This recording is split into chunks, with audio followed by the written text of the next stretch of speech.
Welcome to our electric cars series on the Shortansy channel. Today we're taking a deep dive into the Tesla Model 3. Our mission is to give you a comprehensive overview, really getting into everything from, how it drives, the performance, to the practicalities and the costs of actually owning one. Get ready, hopefully, to be well informed with maybe some surprising facts along the way. Okay, so let's unpack this, the driving experience.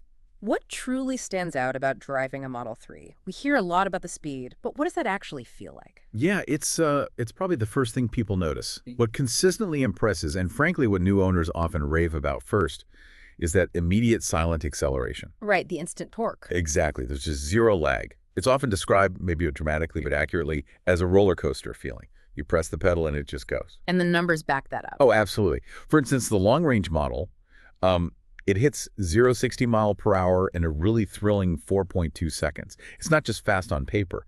It's effortlessly quick in reality. Effortless is a good word. That sounds, well, pretty addictive. But does all that power translate into a, let's say, comfortable and confident drive overall? I've heard some mixed things maybe about the steering feel. That's a fair point, and it does come up. Some drivers, especially those coming from, say, traditional sports cars, might find the steering feel a little artificial, perhaps a bit disconnected. Okay. But that said, it's widely praised for feeling super planted and agile. Yeah. What that really means is it feels incredibly stable, especially at higher speeds. It handles corners really well, very flat. So confidence inspiring then. Definitely. It generally outperforms most standard sedans you'd compare it against in terms of handling. And something else they improved on newer models, they added double-paned windows. Oh, okay. For noise. Exactly. It really helps cut down on road and wind noise, making the cabin surprisingly quiet, which kind of contrasts with that instant power, you know? Mhm. Yeah, that makes sense. A quiet rocket. Yeah. So it's clearly a thrill to drive you get the speed, but also a surprisingly refined, stable ride. But okay, beyond that initial excitement, the fun stuff, what's the day-to-day like? What's the Model 3 ownership experience really about when you're just, living with the car? Right, and that's where you see some of its biggest strengths, but maybe also a few quirks you need to adapt to. A huge one is the Supercharger network. Ah, yes, the charging infrastructure. It's a massive advantage. It's not just about having chargers available, it's the speed and reliability. Mm. We're talking about adding, maybe 150, 200 miles of range in well under half an hour Yeah. for many models. Wow, that quick. Yeah, it makes long road trips surprisingly fuss-free. Yeah. That whole range anxiety thing, it's much less of an issue because you're rarely worried about finding a fast working charger. That network really seems to be key for a lot of owners. And I've also heard the mobile app is a big deal. What's so special about it? Oh, the app is fantastic. It's like central to the experience. It works seamlessly as your phone is the key, which is incredibly convenient, No need for a fob. pretty much. Yeah.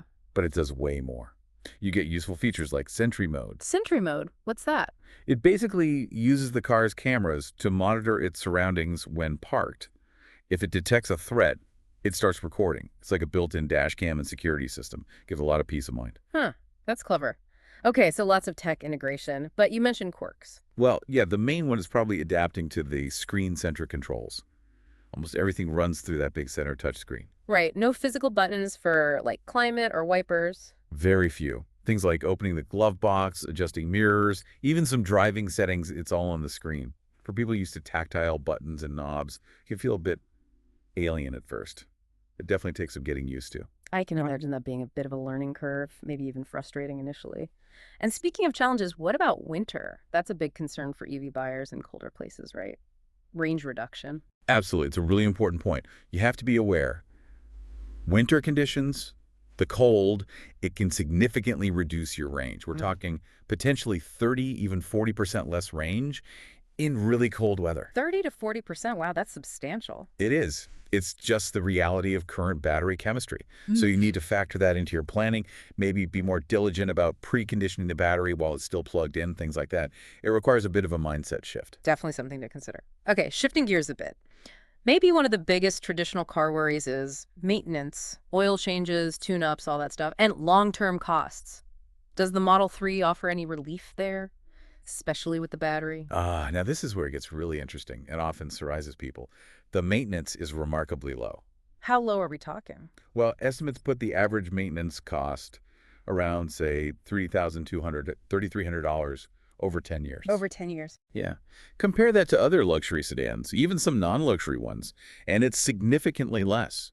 Many conventional cars rack up way more than that in just the first few years with scheduled maintenance, brakes, fluids. That's incredible. So it really leans into that appliance car idea, just works without much fuss. Exactly. Less moving parts, no oil changes, regenerative braking saves wear on the brake pads. It all adds up. Minimal fuss is a good way to put it. Okay, that low maintenance cost is genuinely surprising, especially for such a high-tech car. But what about the big one, the battery? People worry about how long it lasts. Degradation? Another excellent point, and again, the data is pretty reassuring. Battery degradation has proven to be quite impressive. Better than expected. Generally, yes. For example, studies on Model 3 long-range models show they typically retain about 85% of their original capacity even after 200,000 miles. 200,000 miles and still 85%. That's Yeah. huge. It really is. It kind of shatters that old myth that EV batteries just fall off a cliff after a few years. For most drivers, that means the battery is likely going to outlast their ownership of the car. It adds a lot of confidence for long-term value. That must be a massive reassurance, both for owners and for the used market down the line. So, okay, maintenance is low, battery life is strong. Where do the costs creep in, then? It can't all be savings, right? Right. There are other factors. While charging at home is definitely cheap compared to gas, insurance is one area where Model 3s tend to be generally more expensive. More expensive insurance. Why is that? It seems to be a combination of things. Higher repair costs, for one. Because of the technology and construction, even minor accidents can sometimes lead to complex and costly repairs. Also, factors like theft risk can play a role in some areas. So repair costs and maybe theft risk drive up the premiums. That seems to be the case. And importantly, those premiums can vary a lot depending on where you live, your driving record, all the usual stuff. So that's definitely something you need to get quotes for and factor into your total cost of ownership budget. Good advice. So bringing it all together, what does this all mean for you, the listener, if you're considering a Model 3? We've talked about the amazing performance, the tech, the charging network, but also the screen reliance, the winter range hit, and potentially higher insurance. What's the final takeaway? Well, I think despite those quirks we mentioned, getting used to the screen, planning a bit more in winter, and keeping an eye on insurance costs, the Model 3 consistently impresses owners. It scores really high on satisfaction. Why do you think that is? Because it nails the brief of being a highly reliable, enjoyable appliance car. And I mean appliance in the best way possible. Yeah. It simplifies the daily commute. It minimizes so many of those traditional car ownership headaches. You get in, it works reliably, quietly, efficiently. You don't have to think too much about it day to day. So it just kind of fades into the background, making life easier. Pretty much. It takes away a lot of the friction. Yeah. So I guess the big question this raises for anyone considering one is, are you ready for an electric vehicle like this? One that really prioritizes that effortless practicality and cutting-edge tech, maybe even over a traditional, more mechanical driver's feel. It might redefine what you look for in a car. That's a great thought to end on, rethinking priorities. Yes, we have come to the end of our Shortansy podcast today. Don't forget to subscribe to Shortansy channel and like our video. See you in the next episode.